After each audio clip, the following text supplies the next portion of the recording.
Bulto-bultong tigi 1,000 pisong ito ang unang perang isinauli sa gobyerno 4 na buwan matapos pumutok ang flood control scandal. Ang kabuuan 110 million pesos. Isinauli ito ni Henry Alcantara, ang sinibak na district engineer ng DPWH Bulacan. Ayon sa Justice.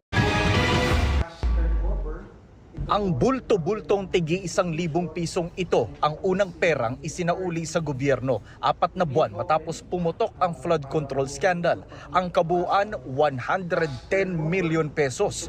Isinauli ito ni Henry Alcantara, ang sinibak na district engineer ng DPWH Bulacan. Humarap siya kanina sa DOJ pero tumangging magkomento sa media.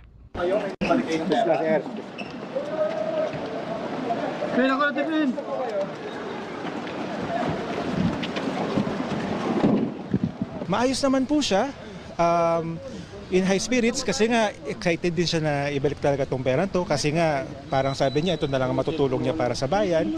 So gusto rin niya naman ibalik talaga yung mga nakuha niya. Ito ay pagpapakita ng kanilang good faith. Kasi sinasabi, di ba, pag nag-state witness, Mr. DOJ, narito po kami, gusto po namin tulungan ng gobyerno kasi nagsisisi na po kami. Diyan sa sinasabi mong pagsisisi, meron ka bang kinita? Opo, kumita po ako ng ganito. Teka, hindi naman sa'yo yan. Ibalik mo sa bayan. Ito po ay isang hakbang para po makamit natin yung katarungan.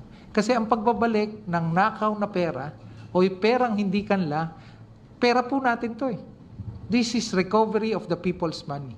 Ikinarga sa mga armored vehicle ang isinauling pera para dalhin sa Land Bank of the Philippines. Doon bibilangin ang pera at susuriin kung may counterfeit o peking bills. Sunod naman itong ito-turn over sa Bureau of the Treasury para maibalik sa kaban ng gobyerno. Sa pagtutuos ng DOJ, aabot sa 300 million pesos ang dapat maibalik na pera ni Alcantara. Kaya may susuli pa nilang pera si Alcantara sa Disyembre.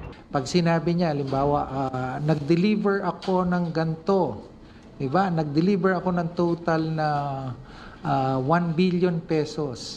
At dito po sa deliver ko ng 1 billion pesos, meron po akong kinitang 2%. Inuuri namin yung salaysay, kung makatotohanan o hindi, at doon po namin binabase yung restitution.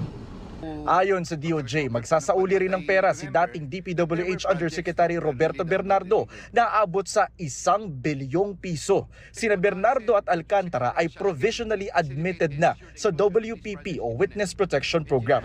Sabi ngayon ng DOJ sa 5 flood control cases, 3 na yung submitted